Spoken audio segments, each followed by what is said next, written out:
Hello everyone, উদাহরণ 16তে একটা অঙ্ক বলা আছে এখানে x to the power p into y to the power q is equal to x plus y to the power p plus q হলে দেখা যে dy divide by dx is equal to y divided x। তো এখানে যে সমীকরণটা দেয়া আছে এই সমীকরণটাকে থেকে অন্তরীকরণ করতে করতে আমাকে dy ভাগ dx এর মানটা দেখাতে হবে y ডিভাইডেড x। ঠিক আছে, সমস্যা নাই, কিন্তু এই অঙ্কটা শিখতে গেলে বেসিক সম্পর্কে ধারণা রাখতে হবে। আর আমি জানি আপনাদের বেসিক সবারই আলহামদুলিল্লাহ, তবুও একটু মনে করিয়ে দেওয়ার জন্য একটু দেখিয়ে দিচ্ছি। ক্লাস 9-10-এ আমরা লগারিদমের বেশ কিছু বেসিক সম্পর্কে জেনেছিলাম। ওখানে আমরা এই যে ই ভিত্তিক লগ, এটাকে কিন্তু লন বলি, ln, এবং যদি কোনো লগারিদমে a ইন্টু বি থাকে এরকম, তো সেটাকে আমরা log a plus log B লিখতে পারি। লগটাকে আলাদা করে দিলাম, এ গুণটা হয়ে গেল যোগ, সমস্যা নাই। এখন যদি এরকম থাকতো, এই যে এ ভিত্তিক log x two the power P, আমরা এখানের ক্ষেত্রে এই যে পাওয়ারটা দেয়া আছে এখানে, এই পাওয়ারটাকে কেটে সামনে নিয়ে আসতাম লগারিদমের অঙ্ক করার সময়। তো এটাকে এভাবে লেখা যায় পি ইন্টু এ ভিত্তিক লগ এক্স। জাস্ট এটুকু বেসিকের প্রয়োজন আমাদের এই অঙ্কটা করতে গেলে। আমরা সরাসরি সলিউশনে চলে যাব। সলিউশন,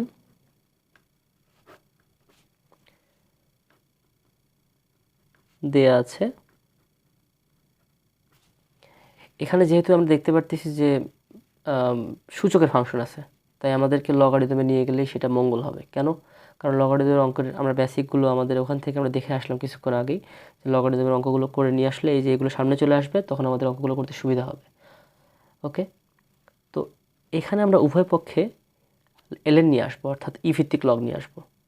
তো এটাকে এরকম করতে পারি ln x to the power p into y to the power q is equal to ln x plus Y to the power P plus Q. সাইডে থার্ড ব্র্যাকেট লিখে দেবেন আপনারা, যে উভয় পক্ষে লন নিয়ে পাই। এখান থেকে কী করতে পারি আমরা, এটাকে ই ভিত্তিক লগ তো আমরা জানি এটা, তো আমরা জানি লগারিদমের ধর্ম হতে যদি ভিতরে যদি কোনো গুণ আকারে থাকে, তো সেই লগারিদমটা কী হয়ে যায়, আলাদা আলাদা হয়ে যায় এবং গুণটা হয়ে যায় যোগ। তো এটাকে লিখতে পারি আমরা ln x to the power P plus ln y to the power Q equal to, এবং আমরা কিছুক্ষণ আগে বললাম কি দেখালাম, যে যদি সূচক থাকে কখনো, সেই সূচকটা লগারিদমের সামনে গুণ আকারে চলে আসে। তো এটাকে লিখব P plus Q into ln x plus Y. এবং এখান থেকে কি করা যায়, এগুলোকেও কিন্তু এই যে সূচক আছে সামনে নিয়ে চলে আসি, P into ln x plus এখানেও Q into ln y is equal to P plus Q into ln x plus Y. এটাকে 1 নম্বর দিলাম। এই যে এখন এখান থেকে আমরা অন্তরীকরণ করা শুরু করব। তো লিখতে পারি যে 1 নংকে x এর সাপেক্ষে অন্তরীকরণ করে পাই। তো অন্তরীকরণ করব মানে এটারও অন্তরীকরণ করতে হবে আলাদা করে, এটারও অন্তরীকরণ করতে হবে, এটার অন্তরীকরণ এবং এটার অন্তরীকরণ করতে হবে।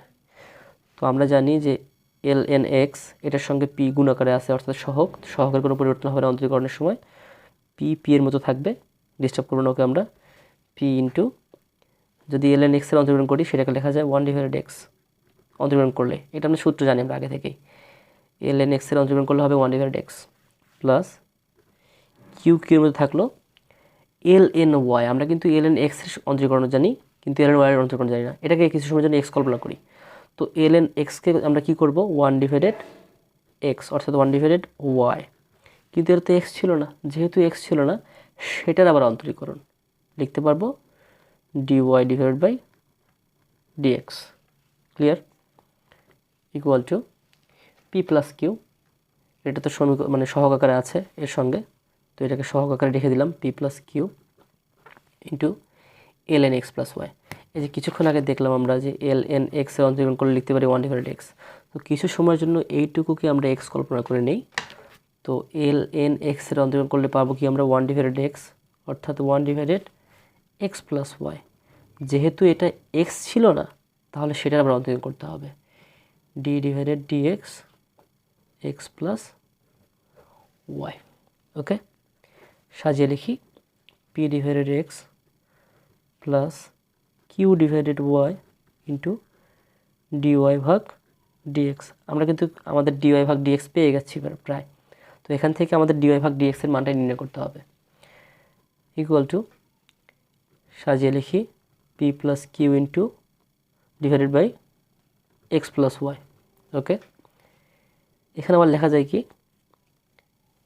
আমরা যদি এটাকে তো সাজিয়ে লিখলাম এখানে যদি অন্তরীকরণ করি, তো এক্সের অন্তরীকরণ করলে হবে 1, সমস্যা নাই, প্লাস প্লাসের মতো থাকলো। আবার ওয়াইয়ের অন্তরীকরণ যেহেতু করা যাচ্ছে না, তাহলে dy/dx রেখে দিলাম। এখান থেকে পাই আমরা p/x plus q/y into dy/dx। কোনো কাজ করতে পারছি না, তাই রেখে দিলাম। এটার সঙ্গে একবার এটাকে গুণ করে দেব, তারপরে এটাকে গুণ করে দেব। তাহলে p plus Q divided by X plus Y, প্লাসে প্লাসে plus p plus Q divided by X plus Y into dy/dx। Okay, আমরা এখন এই কাজটা করতে পারি, এখানেও dy/dx আছে, এখানেও dy/dx আছে। তো সকল dy/dxকে একত্র করি এবং dy/dx ছাড়া যেগুলো আছে সেগুলোকে আরেক পাশ করে নিয়ে যাই। তো এখানে আমরা লিখতে পারি q/y dy/dx, এটাকে এই পাশে নিয়ে আসলে হয়ে যাবে minus p plus Q X plus Y dy/dx is equal to, এখানে লেখা যায়, এখানে আগে থেকে ছিল হচ্ছে p plus Q divided by X plus Y. আবার এটাকে যদি ওপাশে পার করে নিয়ে যাই, তাহলে মাইনাস p/x। ওকে, এই দুটো পদের মধ্যে থেকে dy/dx কমন যাচ্ছে, তাহলে dy/dx কমন নেওয়ার কারণে আমাদের এখানে থাকলো হচ্ছে q/y মাইনাস এখানে থাকলো p plus Q divided by X plus Y is equal to, এখানে আমরা কি করে দেব, এখানে আমরা সরাসরি লসাগু করে দেব। তো X into X plus Y লসাগু হবে ওই একই X into X plus Y. এখানে লসাগু করার পরে আমরা যদি এক্স প্লাস ওয়াই কেটে গেল, তাহলে এক্সের সঙ্গে এটাকে গুণ করে দিতে হবে। তাহলে এক্সের সঙ্গে যদি এটাকে গুণ করে দিই, তাহলে এক্স পি প্লাস এক্সের সঙ্গে গুণ করলে হবে এক্স কিউ। সোজা এগুলো জাস্ট লসাগু করে দেবো। মাইনাসকে রাখলাম মাইনাসের মতো, এই এক্স এবং এক্স কেটে গেল, থাকলো এক্স প্লাস ওয়াই। এই এক্স প্লাস ওয়াইয়ের সঙ্গে এখন পিকে গুণ করতে হবে, তাহলে মাইনাস পি এক্স, আবার প্লাসে মাইনাসে মাইনাস পি ওয়াই। একবার লিখলাম জিনিসটা, চাইলে ভেঙে পড়তে পারতাম।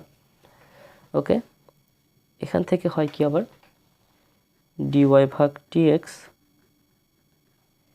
এখানে আবার আমরা লসাগু করব y into X plus Y.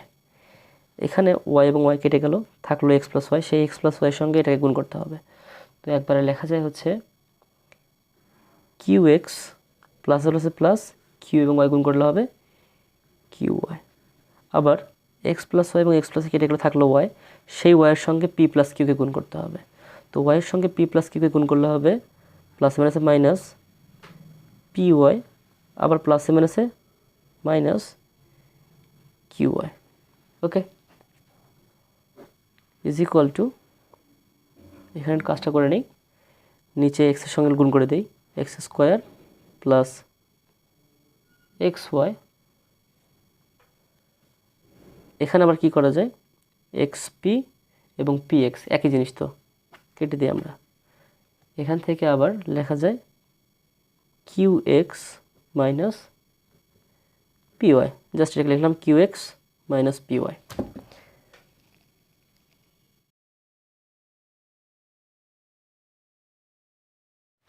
এখান থেকে লেখা যায় কি dy ভাগ dx, এই যে এখান থেকে qy এবং qy কেটে দেওয়া যায়, তো আমরা এটাকে লিখতে পারি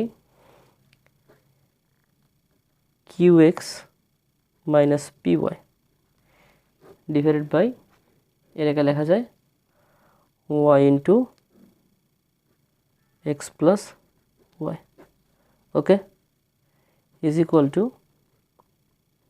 qx minus py divided by X square plus X Y. আমরা এখান থেকে dy ভাগ dx এর মান নির্ণয় করব, তো dy ভাগ dx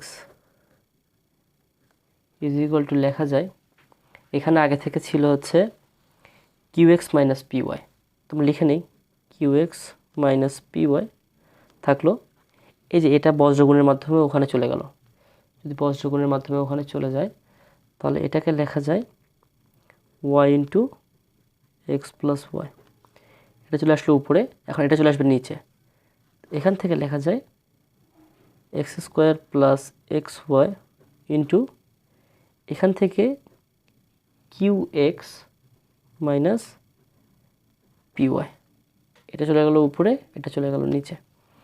তো আমরা এখন দেখতে পারতেছি যে qx মাইনাস py এবং qx মাইনাস py একই রকম পথ কেটে গেল, এখান থেকে আবার উপরে আছে কি y into X plus Y, এবং এখানে কিন্তু আমাদের তখন তাহলে গুণ করে কোনো লাভই হয়নি, দেখতে পারতেছি এখানে যদি x কমন নেই, এখানে হয় হচ্ছে এক্স প্লাস ওয়াই, এই যে এক্স প্লাস ওয়াই এবং এক্স প্লাস কেটে গেল, থাকলো হচ্ছে ওয়াই ডিভাইডেড বাই এক্স। আর আমাকে কিন্তু dy ভাগ dx সমান এটাই প্রমাণ করতে বলেছিল, dy ভাগ dx is equal to y divided X. আশা করি আপনাদের অঙ্কটা খুব সুন্দরভাবে বোঝা হয়েছে।